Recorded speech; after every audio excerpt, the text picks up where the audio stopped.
कह दे अपने राम से कि मेरे होते हुए लंका में उसकी प्रतीक्षा राजकुमारी सीता नहीं मृत्यु करेगी। और जो आप ना हुए तो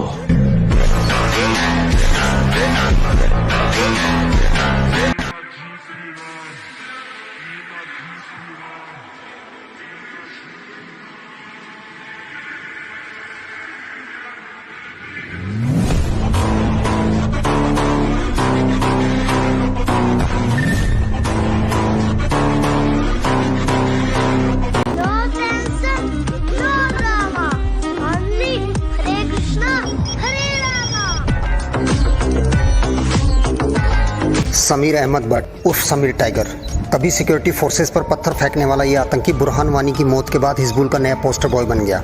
इंडियन फोर्सेस पर हमला कर वीडियो रिलीज करना, मुखबिरी के शक में मासूमों को अगवा करना और उनके घरों में घुसकर उन्हें मारना इसका शौक था। इसी दौरान एक वीडियो सामने आता है जिसमें समीर इंडियन सिक्योरिटी फोर्सेस के लिए काम करने वाले एक कश्मीरी लड़के को किडनैप कर 44 RR के मेजर रोहित शुक्ला को एक मैसेज देने को कहता है। शुक्ला को कहना शेर ने शिकार करना क्या छोड़ा, कुत्तू ने समझा जंगल हमारा है। अगर उसने अपनी माँ का दूध पिया ना, उसको कहो सामने आ जा। करीब 40 आतंकियों को जहनुम पहुंचाने में इंपॉर्टेंट रोल अदा करने वाले मेजर शुक्ला को जब ये वीडियो मिलता है, वो अपना पूरा नेटवर्क समीर के पीछे लगा देते हैं और सिर्फ 24 घंटे के अंदर उसे ढूंढ निकालते हैं। समीर अपने ही गांव पुलवामा के द्रब गांव में एक मकान में छिपा था। उसके बाद करीब 6 घंटे ऑपरेशन चलता है जिसमें A++ कैटेगरी के आतंकी समीर और उसके साथी आकिब मुश्ताक और राष्ट्रीय राइफल्स बड़ी एहतियात के साथ बेहतर हुरों के पास डिलीवर कर कि क्या मुसलमान पत्थरबाज है क्या? तो इन्होंने कहा हो ऐसा है। नहीं मैं बता रहा हूँ क्या बोला इन्होंने बोला हो ऐसा है कि मुसलमान तो पत्थरबाज है, इसमें कोई शक नहीं है, किंतु आप लोगों ने बाध्य किया है उसे पत्थरबाज बनने के लिए। अंजना जी हो हा हो गया। अब मैं सीरियस तौर पे कहता हूँ, ये जो विक्टिम कार्ड होता है ना कि हमें नौकरी नहीं मिली तो हम पत्थरबाजी करेंगे, हमारे ऊपर किसी का घर तोड़ोगे तो हम अपना बचाव करेगा। अच्छा, सर जबरदस्ती बुलडोजर लाओगे तो अपना बचाव करने का अधिकार है। उसकी रोजी रोटी में लात मारोगे तो अपना बचाव। इन्होंने कहा कि सेल्फ डिफेंस, अगर घर तोड़ोगे तो पत्थरबाजी करेगा। बाय द वे पत्थरबाजी पहले हुई है, बाद में घर गया है, उल्टा क्रम बता रहे। उस हिसाब से तो ये कश्मीरी पंडितों को माउंट एवरेस्ट फेंकना चाहिए, वो पत्थर नहीं माउंट एवरेस्ट फेंकना चाहिए। जय श्री राम नो, जय श्री राम, बोले अल्लाह अकबर, जय श्री राम नो, जय श्री राम, बोले अल्लाह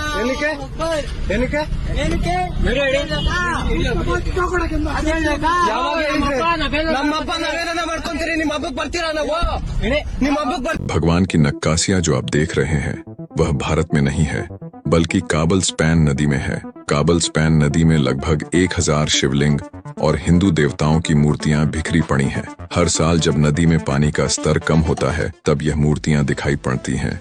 वर्ष 1959 में एक फ्रांसीस के शोधकर्ता ने इन मूर्तियों को खोजा था। इनके निर्माण काल का सही आकलन अभी तक नहीं हो सका है।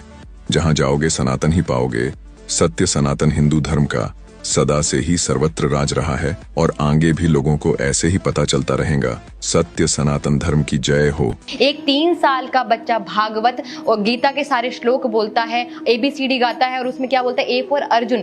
कहाँ से आ रहा है वो सब कुछ? उसके माता पिता ऐसे उसको ज्ञान दे रहे हैं, ऐसे उसकी शिक्षा दे रहे हैं, इसलिए वो वैसा सीख रहा है। पहले जो माता थी वो निर्माता हुआ करती थी, माता यशोदा, माता कौशल्या।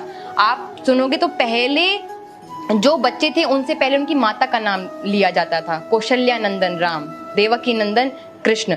तो क्यों? क्योंकि माता पहले निर्माता हुआ करती थी। माता अपने बच्चे का पहले से निर्माण करती थी, उसको स्कूल से पहले माता पूरे शिक्षा दे दिया करती थी। अब माताएं फोन दे देती हैं कि रोएगा चल ये वाला फोन पकड़ ले। तो गलती तो माता पिता की खुद की है।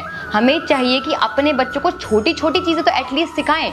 एक बच्चा जो 3 साल का मदरसे जा रहा है उसको पूरी आयतें याद है, क्या आपको नहीं लगता कि आपके बच्चे को भी गीता के 10 श्लोक तो कम से कम आने चाहिए? एक श्लोक तो आना चाहिए, कम से कम इतना तो पता होना चाहिए कितने श्लोक है एग्जैक्टली गीता में, कितने अध्याय हैं। आपको ये तो पता, उसको ये तो पता होना चाहिए कम से कम कि कितनी पुस्तकें धर्म ग्रंथ हैं हमारे, कितने हैं, उसको ये भी नहीं पता। और माता जनवाना भी नहीं चाहती क्योंकि उसको मॉडर्न बनाना है अपने बच्चे को।